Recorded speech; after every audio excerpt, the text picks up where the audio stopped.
Good evening all student all here my channel 2%। तो सभी श्रोताओं को मेरा नमस्कार।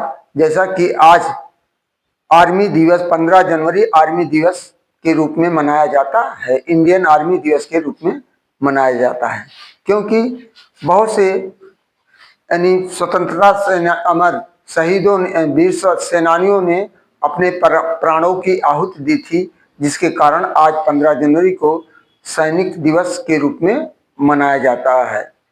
तो इन्हीं शब्दों के साथ हम आप लोगों से विनम्र निवेदन करते हैं कि हमारे चैनल पर आप नए हैं तो चैनल को सब्सक्राइब करना, लाइक करना, फॉलो करना ना भूलें और वीडियो को अंत तक जरूर देखें, जिससे आपके फ्यूचर को उज्जवल बनाने के लिए हमारा वीडियो आपके लिए सदा उपयोगी रहेगा।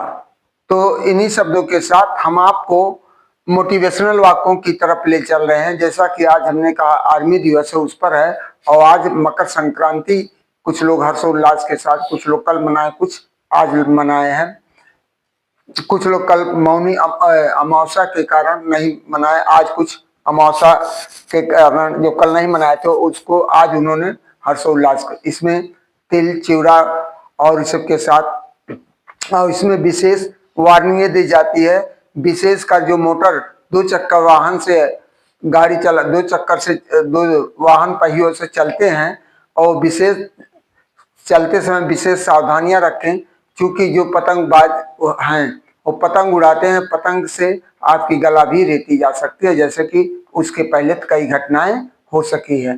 तो इसलिए आप लोग गाड़ी पर चलाते समय विशेष ध्यान रखिए, हेलमेट लगाइए, गले में कुछ यानी मफलर वगैरह बांध लीजिए, जिससे वो धागा आपको कहीं क्षति ना पहुंचाए। तो पहला हमारा मोटिवेशनल वाक्य है, happy Indian army day 15 January, saluting the courageous discipline and sacrifice our brave soldiers. जय हिंद, जय हिंद। दूसरा है, in peace sons buries fathers but war violates the order of nature and fathers buries sons, Herodotus ने कहा है। दूसरा है, one smile can start your friendship, one smile can start your friendship, one word can end a fight, one look can save relationship, one person can change your life. Hindi में, उदय किसी का अचानक नहीं होता है, उदय किसी का अचानक नहीं होता है, जैसा कि सूरज भी धीरे धीरे निकलता है। धैर्य और तपस्या जिनमें है, धैर्य और तपस्या जिनमें है, वही संसार को प्रकाशित कर सकता है, वही संसार को प्रकाशित कर सकता है। जितने भी विद्वान हुए हैं सबको आपने देखा है कि उतने त्याग और तपस्या बलिदान के साथ अपने नाम को अमर करके गए हैं, और देश हित के लिए कुछ न कुछ देकर गए, चाहे स्वामी विवेकानंद रहे हो, चाहे रामानुजम रहे हो, चाहे एडिसन हो, चाहे विवेकानंद जी थे, इसके बाद तमाम ऐसे हमारे साइंटिस्ट और समाज सुधारक हैं जो अपने प्राणों की, अपने परिवार की चिंता ना करते हुए देश हित और प्रकृति के हित के लिए कार्य किया, और उनका नाम आज अमर हो गया।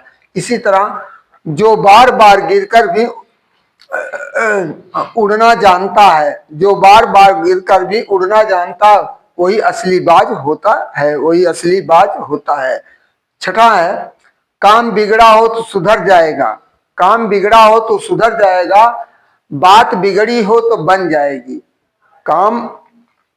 काम बिगड़ा हो तो सुधर जाएगा, बात बिगड़ी हो तो बन जाएगी, जिसकी सोच ही बिगड़ी हो उसका कोई इलाज नहीं होगा, उसका कोई इलाज नहीं होता है। सतवां अंतिम है, रुकना नहीं, हर नया सूरज एक नई उम्मीद लेकर आता है, हर नया, रुकना नहीं, हर नया सूरज एक नई उम्मीद लेकर आता है। अपने संघर्ष का अपनी ताकत बनाओ, अपने संघर्ष का अपनी ताकत बनाओ, जब तक मंजिल ना मिले चलते रहो, क्योंकि जीत उन्हीं की होती है, क्योंकि जीत उन्हीं की होती है जो हार कर भी कोशिश नहीं छोड़ते। आज का दिन तुम्हारा है, अपनी कहानी खुद लिखो, दूसरे पर निर्भर निर्भर मत रहो। Today is our motivational sentences by JP Verma. तो जैसा कि आज हमारा एक दिवसीय प्रतियोगी परीक्षाओं के लिए विज्ञान प्रश्नोत्तरी 2026 के लिए और एवं प्राकृतिक संसाधन से संबंधित प्रश्न है। तो पहला हमारा है, मानव शरीर में रक्त बैंक, ब्लड बैंक किसे कहा जाता है? स्प्लीन, प्लीहा को कहा जाता है। दूसरा है, सलाइवा, लार में कौन सा एंजाइम पाया जाता है जो हमारे भोजन को निगलने और डाइजेशन, पाचन करने में सहायक होता है? टाइलिन। क्या होता है? टाइलिन। तीसरा है, मानव की सबसे बड़ी कोशिका कौन सी होती है? तंत्रिका कोशिका, तंत्रिका कोशिका होती है। चौथा है, हड्डियों और दांतों के निर्माण के लिए कौन सा तत्व आवश्यक है? कैल्शियम और फास्फोरस आवश्यक है। कैल्शियम और फास्फोरस आवश्यक है। पांचवा है, शरीर का तापक्रम कहाँ नियंत्रित होता है? हाइपोथैलेमस ग्रंथि में नियंत्रित होता है। कहाँ नियंत्रित होता है? हाइपोथैलेमस ग्रंथि में। छठा है, किस विटामिन को सनशाइन विटामिन कहा जाता है? यही देखिए, सब लोग जानते हैं, सनशाइन शब्द यहाँ आ गया, इस उसमें भ्रमित हो जो जाते हैं लोग, लेकिन यह विटामिन डी को कहा जाता है। सातवां है, सातवां क्वेश्चन, हीरा क्यों चमकता है? हीरा क्यों चमकता? पूर्ण आंतरिक परावर्तन के कारण हीरा चमकता है। आठवां है, समुद्र की गहराई नापने के लिए किस यंत्र का प्रयोग किया जाता है? फाइडोमीटर का प्रयोग किया जाता है। आज देखिए, आठवां, फिर यहां रिपीट। नौवां है, प्राथमिक रंग, प्राथमिक रंग, प्राइमरी कलर कौन कौन से होते हैं? नीला, लाल और हरा। और 10वां है, भविष्य का ईंधन किसे कहा जाता है? हाइड्रोजन को कहा जाता है। 11वां है, 11वां आपका है, पेंसिल की लीड बनाने में किसका प्रयोग किया जाता है? ग्रेफाइट। ग्रेफाइट जो कार्बन का एक अपर रूप होता है। 12वां है, सिरका, विनेगर में कौन सा अम्ल पाया जाता है? एस्टिक अम्ल पाया जाता है। एस्टिक अम्ल पाया जाता है। 13वां है, एलपीजी गैस में मुख्य रूप से कौन सी गैस पाई जाती है? ब्यूटेन और प्रोपेन। ब्यूटेन और प्रोपेन पाई जाती है। अब 15वां है, भोपाल गैस त्रासदी 1984 ईस्वी में किस गैस का रिसाव हुआ था? मिथाइल आइसोसाइनेट का हुआ था, जिसमें वहां कैंपस के अंतर्गत रहने वाले तमाम कर्मचारी और लोग बेहोश हो गए और कुछ लोग मर गए, जो और कुछ लोग बहुत गंभीर अवस्था में निकाले भी गए, लेकिन वो काफी दिनों तक उनको संघर्ष करना पड़ा। जो यूनियन कार्बाइड का कारखाना, जहां कीटनाशक दवाएं तैयार की जाती हैं फसलों के लिए। 16वां है, संसाधन किसे कहते हैं? अब रिसोर्सेज, यहां हम आपको रिसोर्सेज दे रहे हैं, रिसोर्सेज किसे कहते हैं? अब पहले आप जान लिए रिसोर्सेज क्या होते हैं। रिसोर्सेज यानी रिसोर्सेज जो होते हैं जिनसे मानव अपने बुद्धि के इस प्रकृति में प्राप्त होने वाले उन सभी प्राकृतिक वस्तुओं का प्रयोग मानव अपने बुद्धि के अनुसार, अपनी आवश्यकता के अनुसार उसे उपयोग में लाता, उसे हम संसाधन कहते हैं। तो संसाधन या जैविकी और अजैविकी दो होते हैं। जैविकी और अजैविकी दो होते हैं। तो यहाँ नेचुरल रिसोर्सेज कारण जैसे हमारा भूमि, जल, एयर, ये हमारे नेचुरल रिसोर्सेज हैं। तो नेचुरल रिसोर्सेज, और इसके बाद पेट्रोलियम है, कोल है, ये सब नेचुरल रिसोर्सेज हैं।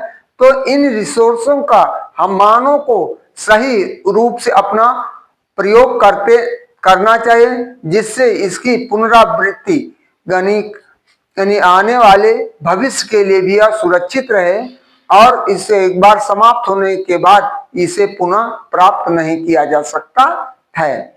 और जैसे इसमें सौर ऊर्जा है, विंड ऊर्जा है और इलेक्ट्रिसिटी है, इसको हम प्राप्त कर सकते हैं। तो इसी क्रम में संसाधन में हम चल रहे हैं। संसाधन किसे कहते हैं? वे वस्तुएं जो मानव की आवश्यकताओं को पूरा करे और तकनीकी रूप से उसको मानव अपने उपयोग में लाता है।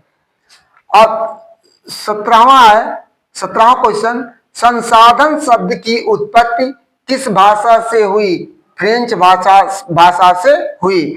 18वां है, उत्पत्ति के आधार पर संसाधन कितने प्रकार के होते हैं? 2 प्रकार के होते हैं। जैविकीय संसाधन जैसे वन और अजैविकीय जैसे इसमें खनिज पदार्थ होते हैं। अब इसको जैविकीय वन इसको पुनः प्राप्त किया जा सकता, अजैविकीय को पुनः प्राप्त नहीं किया जा सकता है। 19वां, नवीनीकरण संसाधन क्या होते हैं? जो पुनः उत्पन्न हो सकते हैं, जैसे सौर ऊर्जा, पवन ऊर्जा, विद्युत ऊर्जा आदि। 20वां है, अनवीनीकरण संसाधन क्या है? कोयला एवं पेट्रोलियम। 21वां है, विकास किसे कहते हैं? संसाधनों का विवेकपूर्ण उपयोग करना ही विकास कहलाता है। 22वां है, संसाधनों का विवेकपूर्ण उपयोग क्या होता है? जो किसी के व्यक्तिगत स्वामित्व में होता है। अंतिम है 23वां, संसाधन संरक्षण के 3 प्रमुख उपाय क्या हैं? कम उपयोग, पुनः उपयोग और पुनः चक्रण। इन्हीं उनका उपयोग करने के बाद जो पुनः दोबारा आपको प्राप्त किया जा सकता है।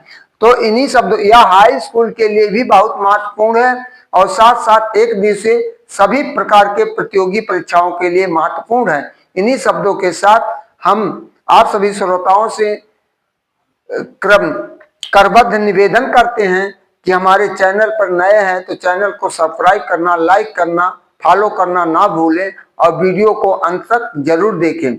आप के उज्जवल भविष्य की कामना करते हुए अपने वाणी को विराम देते हैं। थैंक यू, धन्यवाद, गुड नाइट।